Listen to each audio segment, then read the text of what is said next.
The massive council chamber fell silent as Captain Olivia Grant walked to the center of the floor. Her boots made soft clicks against the polished stone. Thousands of eyes from 27 different alien species watched her. Most of those eyes showed boredom or annoyance. Humans always receive that kind of treatment here. Olivia straightened her blue Earth Diplomatic Corps uniform. She had practiced her speech all night. This would be her last time standing here, though the aliens didn't know that yet. "Distinguished members of the Galactic Council," she began, her voice clear and strong. "I come before you today representing the United Earth Government and all human colonies across 17 star systems. High Counselor Vress, a tall, gray-skinned being with 4 arms, sighed loudly. The sound echoed through his breathing mask. "Captain Grant, we have a full agenda today. Please make your statement brief." Olivia nodded. "I will be direct, Counselor. For 73 years, humanity has participated in this council. We have followed your rules. We have paid your taxes. We have fought in your wars. We have healed your sick. Yet we remain second-class citizens in this galactic community." Ambassador Zikatal of the Vesperi Dominion stood up. His insect-like body towered over his section of the chamber. The human representative complains again. How tiresome. Many council members chittered and buzzed in agreement. "I am not complaining, Ambassador. I am stating facts," Olivia replied calmly. "Last month, human scientists developed a cure for the bone rot disease killing thousands on Proxima 4. Your medical board rejected it without testing because it came from, quote, a primitive species barely out of its evolutionary infancy." She touched a control on her wristpad. The large screens around the chamber lit up with images of dying Proximan children. These children could have been saved. "This display is inappropriate," shouted a tentacled representative from the back of the chamber. "What's inappropriate is letting people die because of pride," Olivia countered. "But that's just one example of many." She scrolled through more images. Human mining ships providing emergency supplies to a stranded Zentari colony fleet. Human soldiers defending Rigelian settlements during the Calaxian invasion. Human engineers repairing damaged atmospheric processors on Tau Ceti Prime when no one else could solve the problem. Every time there's a crisis, humans are called to help. Yet when we ask for equal trading rights, technology sharing, or simply a vote that counts the same as yours, we are dismissed. Ambassador Kelnar, one of the oldest members of the council and leader of the Athosians, leaned forward in his hover chair. Unlike the others, his ancient eyes showed concern. He had always treated humans with more respect than most.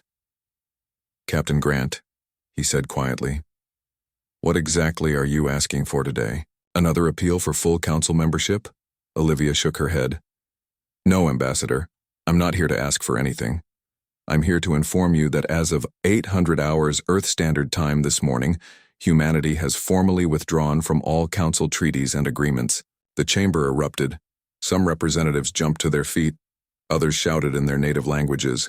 High Counselor Vress banged his gavel repeatedly, the sound barely cutting through the chaos. "Silence," he finally roared, and the noise gradually died down. He fixed his 6 eyes on Olivia. "This is absurd. No species leaves the council. The benefits of membership far outweigh any perceived slights." "Perceived slights?" Olivia's voice remained steady, but her eyes flashed with anger. "For decades, the council has restricted human technological development while freely taking our innovations. You've imposed trade tariffs on human goods at 3 times the rate of other species. You've denied our colonization requests while allowing other races to settle planets right next to our borders." She took a step forward. "But we might have continued working within this system if not for your response to the Orion disaster." The chamber grew uncomfortably quiet. 3 months ago, a human colony on Orion Delta had been attacked by unknown forces. Over 2,000 people had died. When Earth requested council investigation and protection, they were told that the colony was too distant for meaningful council intervention. "When we needed you most, you abandoned us," Olivia said. "So now we choose to walk away." Ambassador Zuccatal clicked his mandibles in what passed for laughter among his kind. "And where will humans go? Who will protect your ships from pirates? Who will help when the Calaxians inevitably target your undefended worlds? We'll protect ourselves, Ambassador. We've been doing it anyway. Olivia looked around the chamber. As of today, all human personnel are being withdrawn from Council facilities. All human-operated stations will cease supporting Council traffic. All human military ships currently assigned to Council defense fleets are returning to Earth space. Now, worried murmurs spread through the chamber. A small furry representative from the Belisi Federation whispered to his neighbor, "But the humans run half the medical stations in the Gamma Quadrant. They can't be serious about the transit hubs," another said. "The trade routes would collapse." "Hi." Counselor Vress raised all four of his hands. "Captain Grant, surely this is simply a negotiating tactic. Your people cannot survive without the Council's protection and economic network." "We're not negotiating, Counselor. We're leaving." Olivia nodded to her small team of human diplomats at the side of the chamber. They began gathering their materials. Earth has survived worse than losing trading partners who never treated us fairly to begin with. Ambassador Kelnar's ancient voice cut through the growing noise. "I would advise the Council to reconsider its position. History teaches us that humans are most dangerous when backed into a corner." "History," scoffed Zakatal. "Their species has barely existed long enough to have history. They'll come crawling back within months when they realize what they've done." Olivia smiled for the first time since entering the chamber. "That's always been your mistake, Ambassador. You look at our short galactic history and see weakness. What you should see is how quickly we adapt and grow." She turned her back on the Council, a gesture that caused several representatives to gasp at the disrespect, and walked toward the exit with her team. "Captain Grant," High Counselor Vress called after her. "If you walk out that door, there is no coming back on the same terms. The Council does not take kindly to ultimatums." Olivia paused at the massive doorway. "This isn't an ultimatum, Counselor. An ultimatum is a threat to force someone to do something. We're not trying to force you to do anything. We're simply choosing not to participate in a system that doesn't value us." She looked back one last time at the assembled representatives of the most powerful alliance in known space. "You never believed you needed us. Now you get to find out if that's true." As the humans left the chamber, the Council exploded into arguments. Some demanded immediate sanctions against Earth. Others called for military vessels to blockade human colonies. A few quieter voices suggested that perhaps they should consider what the humans had said. Among them, only old Ambassador Kelnar sat silently troubled. He had seen records from long before humans reached the stars, records most Council members never bothered to study. Records of how humans, when united by adversity, could accomplish impossible things. Records of what happened to those who underestimated them. As the Council bickered, the first reports were already coming in from across the galaxy. Human doctors walking out of hospitals, human engineers shutting down power systems, human ships disengaging from defense fleets.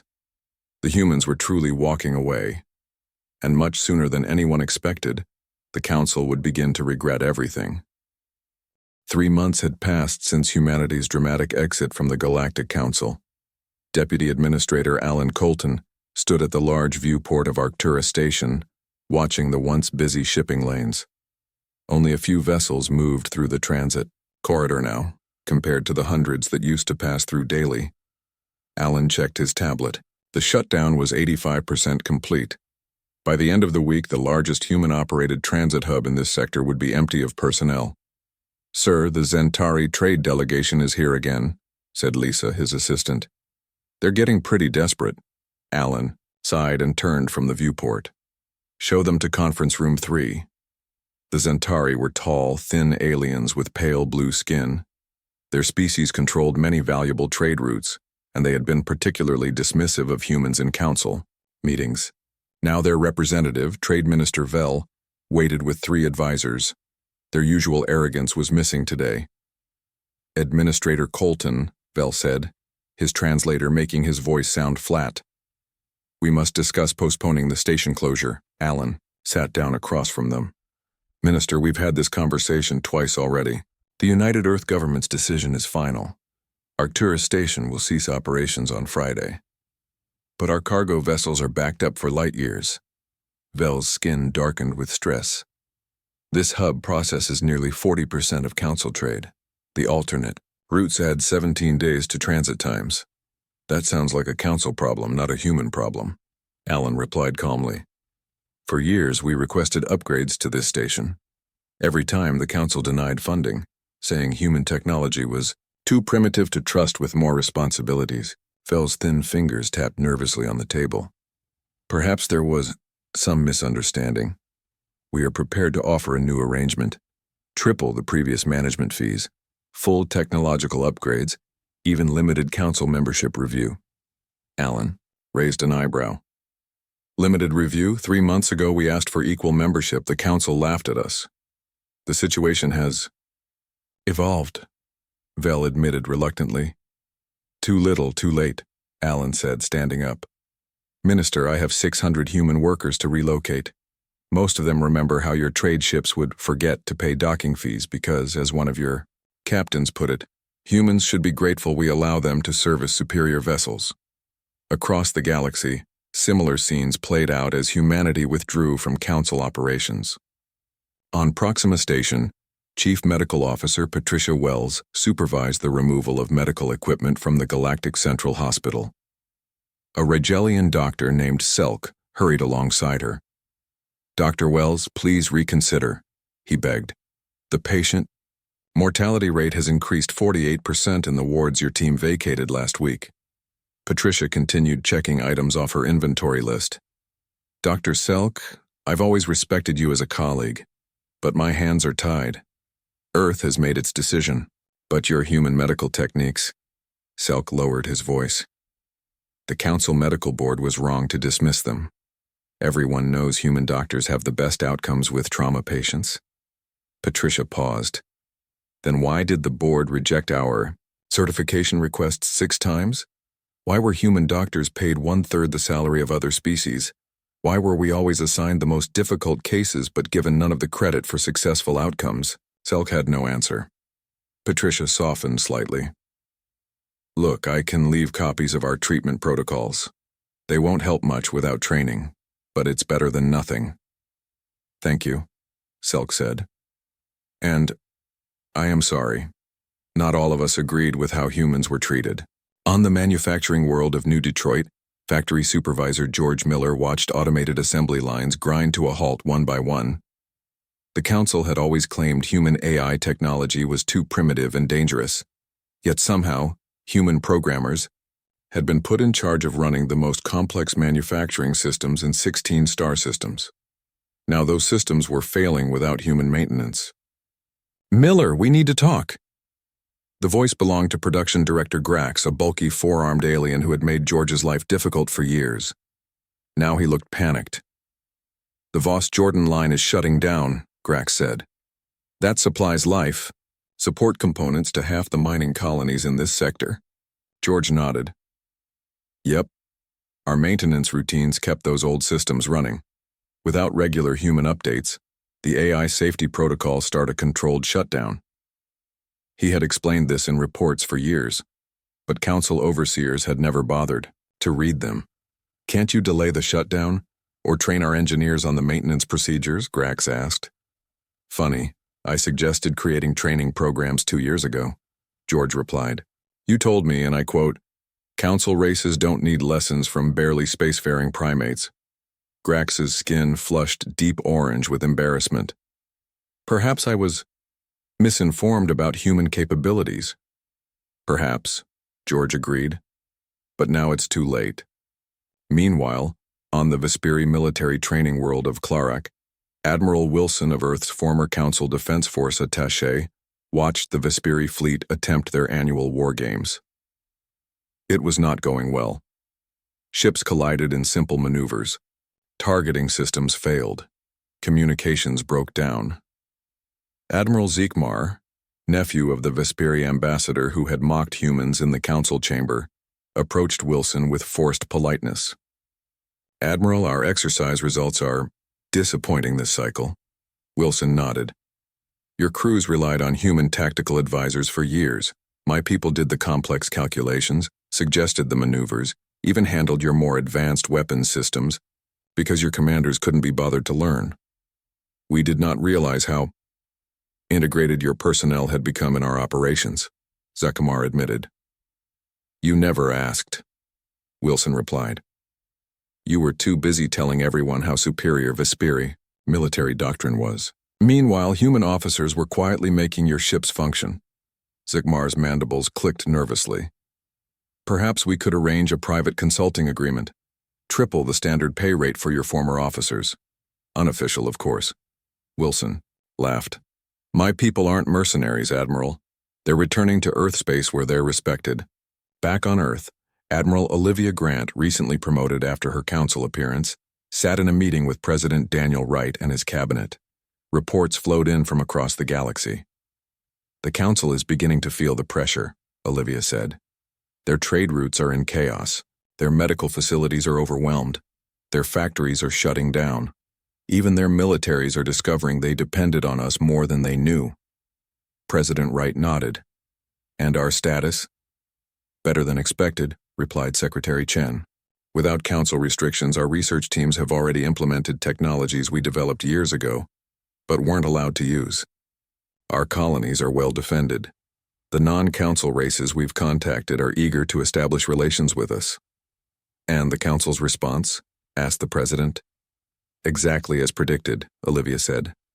The hardliners are calling for sanctions and military action against us.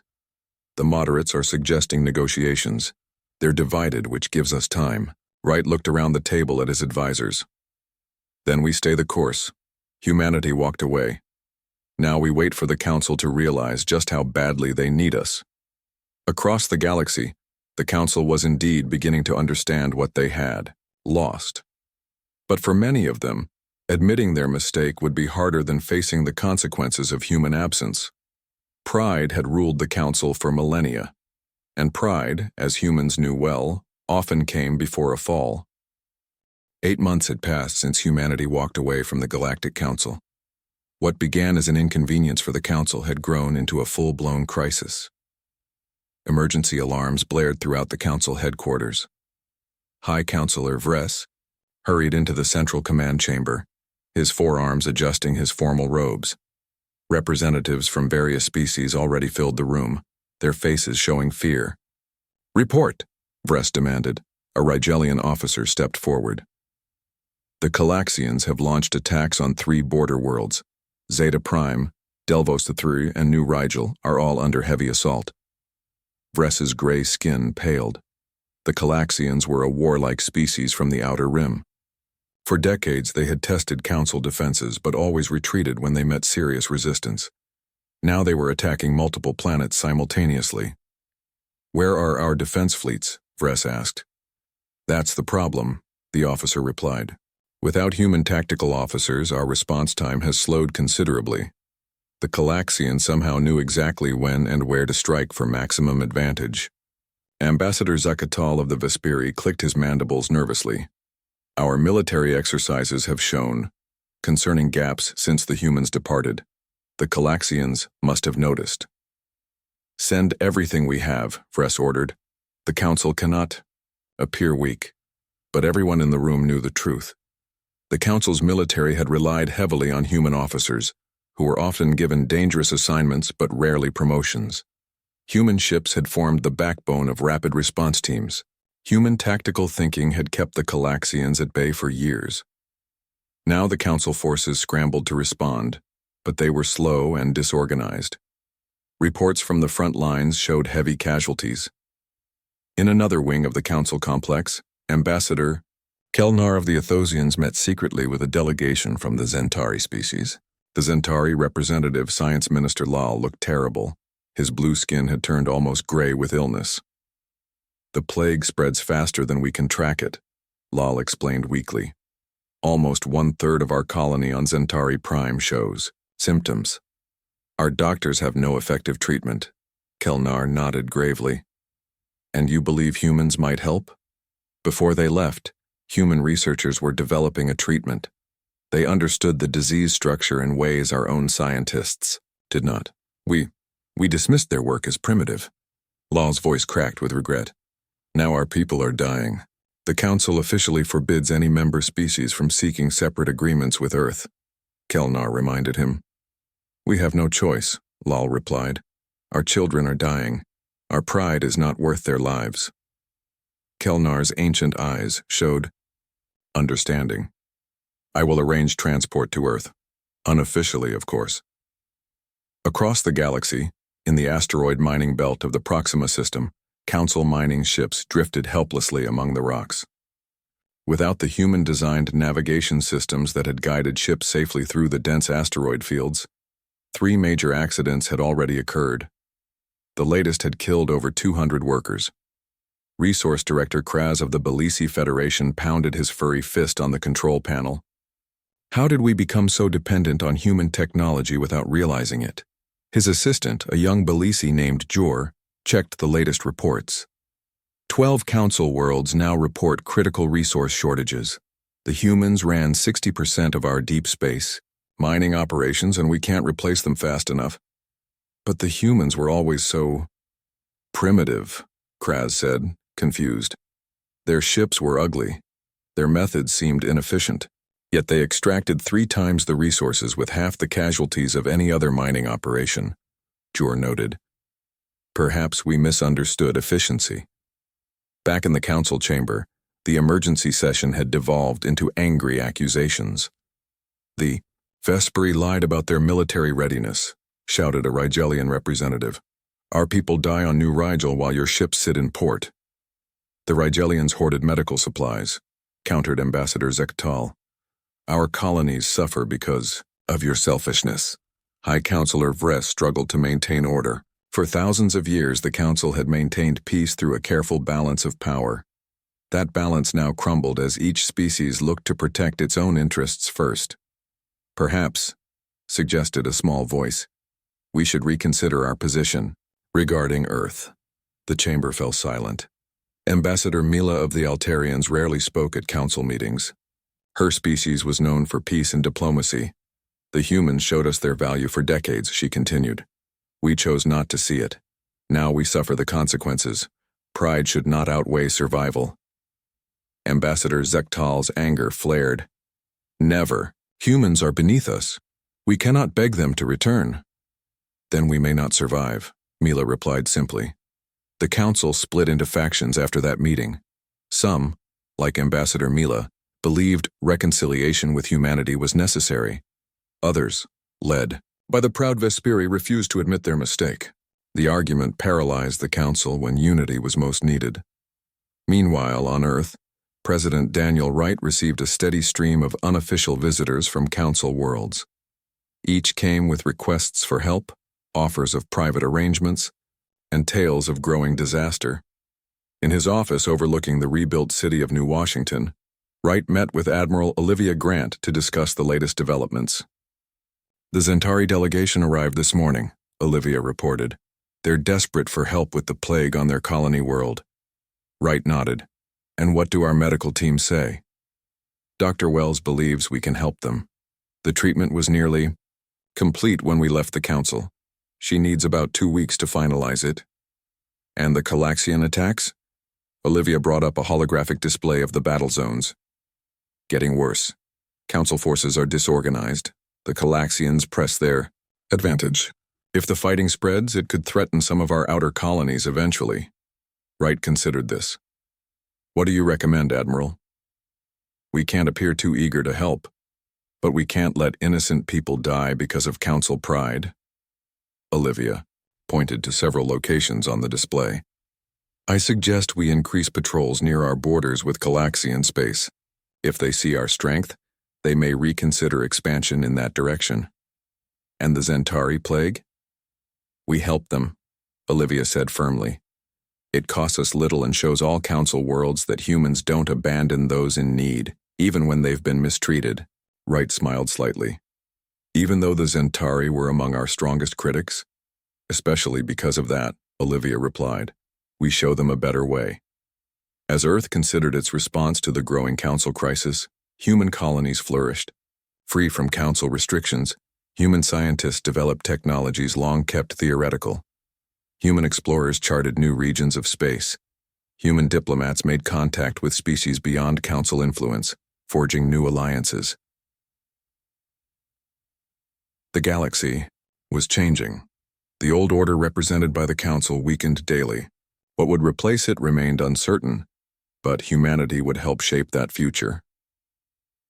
On the distant world of Zeta Prime, as Calaxian warships bombarded Council defenses, a fleet of unmarked vessels appeared at the edge of the system. Their design was unmistakably human, but they bore no Earth government markings. The Calaxian commander hesitated. The humans had been formidable opponents in past encounters. If they had returned to fight alongside the Council, his advantage might be lost. But the human ships did not join the battle. They simply held position, watching, a silent reminder of power held in reserve. The message was clear. Humanity was not gone. It was simply waiting. 14 months after humanity's withdrawal, the Galactic Council chamber buzzed with unusual tension. High Counselor Vress sat rigidly in his central chair, all four of his arms gripping the armrests tightly. Today would decide his political future, and possibly the future of the Council itself. The motion to remove High Counselor Vress from leadership has been proposed and seconded, announced the Council Secretary. Voting will now commence. On the large display screen above the chamber, numbers quickly climbed as representatives cast their votes. Vress watched in disbelief as the total against him rose higher and higher. When the final count appeared, there was a moment of complete silence. Then murmurs spread through the chamber. The vote was overwhelming. 22 species had voted for Vress's removal, with only 5 supporting him. The motion carries, the Secretary stated formally. High Counselor Vress is removed from office, effective immediately. As Vress was escorted from the chamber, Counselor Thelen of the Rigelians took the central position.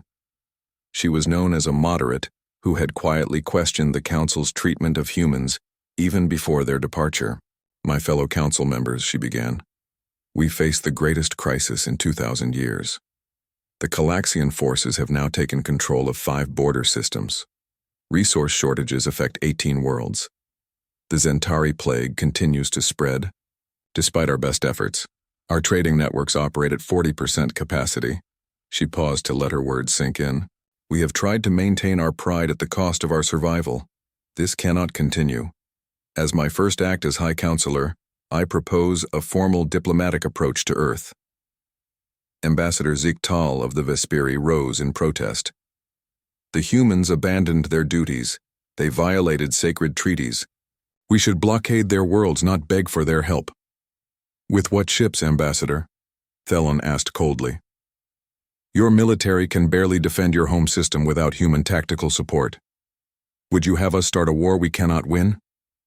Ziktal had no good answer. He sat down, his mandibles clicking angrily. The vote to approach Earth for diplomatic talks will be held tomorrow, Thelen announced. I suggest you all consider carefully what is at stake. On Earth, President Daniel Wright received the news of Vress's removal from Admiral Olivia Grant. Our intelligence networks confirm it, Olivia said. Vress is out. Thelen is in. She's planning to request formal talks. Wright nodded thoughtfully. Do we believe she's sincere? Our analysis suggests yes. She has a history of moderate positions. More importantly, the Council is desperate. The Calaxians push deeper into their territory every day. Their economy teeters on collapse. Then, we prepare our response, Wright said. Contact Ambassador Frank Bennett. He'll lead our delegation. 2 weeks later, a human diplomatic ship arrived at Council headquarters. The Council chamber, once filled with contempt for humans, now fell silent as Ambassador Frank Bennett took the floor. He walked with quiet confidence, his simple blue Earth uniform standing out among the ornate robes of the Council species. High Counselor Thelen, distinguished representatives, Bennett began. Earth appreciates your invitation for dialogue. However, I must be clear from the start. Humanity has no interest in returning to our previous relationship with the Council. Murmurs spread through the chamber. High Counselor Thelen leaned forward in her chair. What does Earth want, Ambassador? If we are to renew any formal relationship, we have non-negotiable conditions, Bennett replied. First, full council membership, with equal voting rights for humanity. Second, unrestricted research and development rights for human scientists and engineers. Third, equal protection under council law for all human citizens and colonies. Several representatives gasped at the boldness of these demands. Ambassador Zakatal and several others from traditionally powerful species stood up and walked out. In protest, Theln watched them go, then turned back to Bennett. "Those are significant changes to our traditional structure, Ambassador. The old structure no longer works," Bennett replied simply. "The galaxy has changed. The Council must change with it." Elderly Ambassador Kelnar of the Athosians activated his hover chair and moved forward. "Fellow council members, before you reject the human proposals, there is something you should know." His ancient fingers activated a data transmission. On the chamber's main screen appeared historical council records, internal documents never meant to be shared publicly. For decades, our own assessment committees rated human capabilities far higher than we publicly acknowledged, Kelnar explained. "We deliberately undervalued human contributions while becoming increasingly dependent on them." The screen showed report after report. Human medical techniques rated 30% more effective than publicly stated. Human military tactics assessed as surprisingly advanced but classified as primitive in official documents. Human AI systems deemed potentially concerning in their sophistication, while publicly dismissed as basic. "We lied," Kelnar said plainly. "Not just to the humans, but to ourselves. We were too proud to admit that such a young species could match or exceed our capabilities in many areas." Silence filled the chamber as the council members absorbed this revelation. Meanwhile, on the edges of council space, the Calaxian forces continued their advance. Their next target was the Gamma sector, home to several wealthy council worlds with minimal defenses. As their fleet prepared to jump into the sector, sensors detected a massive energy signature. A fleet of warships dropped out of faster than light, traveled directly in their path. The ships were unmistakably human in design, but unlike anything the Calaxians had faced before, these vessels were larger, more heavily armed, and emanating power readings that surpassed any council ship. Admiral Olivia Grant stood on the bridge of her flagship, the UES Defender. "Open a channel to the Calaxian command ship," she ordered. The Calaxian commander appeared on screen, his reptilian features showing surprise. "This is Admiral Olivia Grant of Earth Defense Force. The Gamma sector is now under human protection. Your forces will withdraw immediately or face the consequences." The Calaxian hissed angrily. "Humans have no authority here.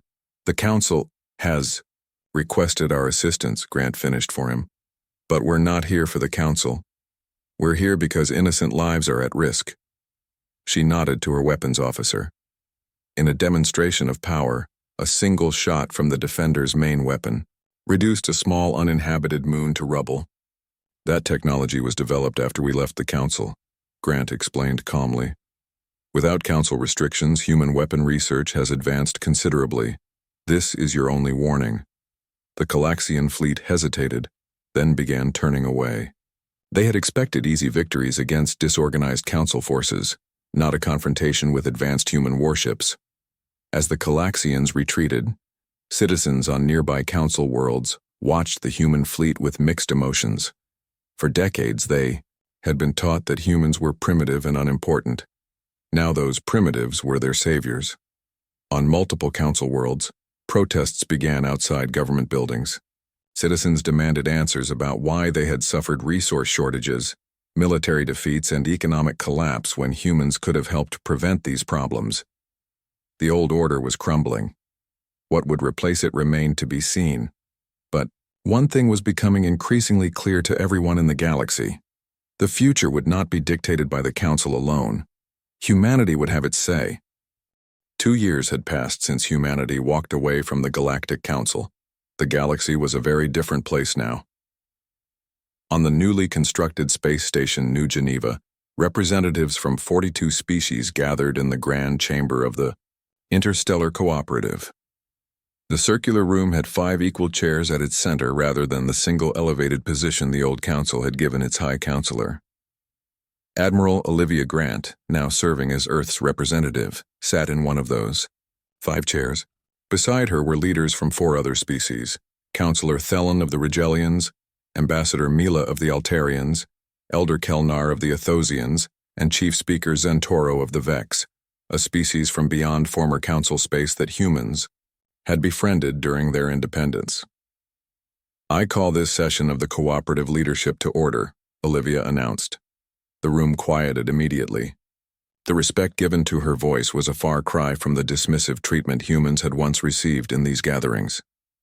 "Today marks the first anniversary of the Treaty of New Geneva," she continued. "In 1 year, we have accomplished what the Old Council could not achieve in centuries: a genuine partnership of equals." The assembled representatives applauded. Under the new treaty, all member species held voting rights proportional to their population and contributions. No single species could dominate the others. Power was balanced through a system of checks designed by human political scientists and refined by the diplomatic experts of multiple worlds. "Our first year has seen challenges," Olivia acknowledged. "The transition from council rule was not easy for many worlds. Old prejudices die hard, but the results speak for themselves." Counselor Thelen rose to report. "Trade volume between member worlds has increased by 78% under the new shipping regulations. With human transit hubs reopened and operating at full capacity, goods move more efficiently than ever before." Ambassador Mila spoke next. "The Joint Medical Initiative has successfully contained the Zentari plague. Research teams combining the knowledge of 6 different species developed treatments more effective than any single species could have created alone." The Zentari representatives nodded gratefully. Their colony had been saved by the very humans they once dismissed as primitive.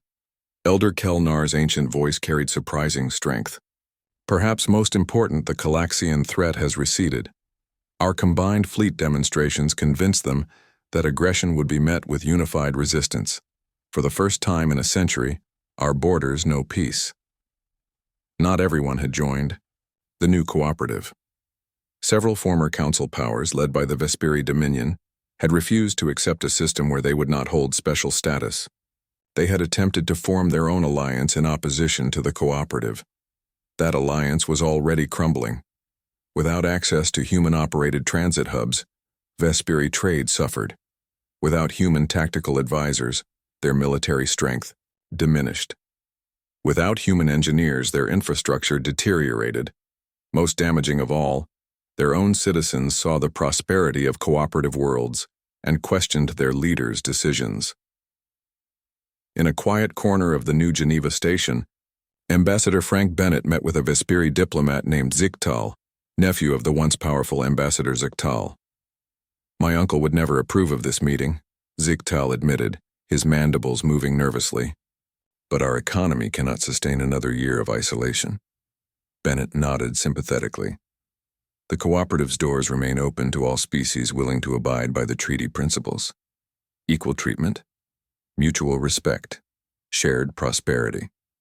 Those terms would be difficult for many in our leadership to accept," Zikatal said. "Our history teaches that we are meant to lead, not cooperate as equals." "History can teach new lessons," Bennett replied. "Humans once thought we were alone in the universe. We learned otherwise. Your people can learn too." As their meeting concluded, Zikatal asked a question that revealed the true shift in the galaxy's perception. "How did humans achieve so much in so little time? Your species is so young compared to ours." Bennett smiled. "Perhaps because we are young. We don't assume things are impossible just because they haven't been done before." Elsewhere on the station, Research Director Samantha Hayes led a diverse team of scientists in the medical division. Under her guidance, researchers from 17 species worked together on problems once considered unsolvable. The breakthrough came when we combined Athosian cellular theory with human genetic mapping techniques, she explained to a group of visiting officials. Neither approach would have succeeded alone. The visitors included representatives from 3 former council worlds considering cooperative membership. They watched in amazement as the research team, humans working seamlessly alongside aliens of various shapes and physiologies, demonstrated their latest treatment for a degenerative neural disease that had plagued the Rigelian people for millennia. In Seoul, the old council, this research would have been impossible, Hayes told them. Species kept their medical knowledge secret, seeing it as an advantage over others. Now we understand that sharing knowledge benefits everyone. Back in the main chamber, Admiral Grant concluded the anniversary session with words that would be recorded in history texts across the galaxy. 2 years ago, humanity walked away because we were not valued. We did not leave to punish the Council, but because we refused to participate in a system that divided species into greater and lesser. Today, we celebrate not human victory, but a shared achievement. Every voice in this chamber matters. Every species brings unique perspectives. Together, we are building something greater than any of us could create alone. As the session ended, a junior aide rushed into the chamber with urgent news. Long-range probes had returned from deep space with disturbing evidence. A massive force of unknown origin was moving toward the galaxy's edge, larger and more powerful than anything previously encountered. The 5 leaders of the cooperative gathered in a private chamber to review the probe data. The images showed thousands of ships of alien design, clearly built for war. Initial analysis suggests their technology exceeds even our most advanced systems, a human scientist reported. Time to arrival at our outer colonies. Approximately 8 months. Counselor Thelen looked troubled. The old council would have hidden this information, pretended all was well until the threat was at our doorstep. That's not our way, Olivia replied. We inform our people. We prepare together. Elder Kelnar's ancient eyes showed no fear, only determination. The timing is interesting. Just as we've begun to truly unify, we face an external threat that will test that unity. Perhaps that's the true lesson in all of this, Ambassador Mila suggested. No species can face the universe alone. Not humans. Not Vesperi. Not any of us. As the leaders discussed response strategies, Ambassador Bennett joined them. He had just concluded his meeting with the Vesperi representative. It seems we have one final argument to convince the holdout worlds to join the cooperative, he said, reviewing the probe data. Fear shouldn't be the reason for unity, Olivia noted. No, Bennett agreed, but survival can be a powerful teacher. The Vesperi and others need to understand that the old divisions are luxuries none of us can afford anymore. The news of the approaching threat spread quickly across cooperative worlds. But unlike in the days of the Council, there was no panic. No hiding of information. Together, the 42 species began preparations. Human ingenuity, Rigelian discipline, Athosian wisdom, Altarian diplomacy, Zentari adaptability. Every species contributed their strengths to the common defense. The galaxy would face this threat as one, a unity made possible because, 2 years earlier, humanity had walked away, and in doing so, forced everyone to find a better path forward together.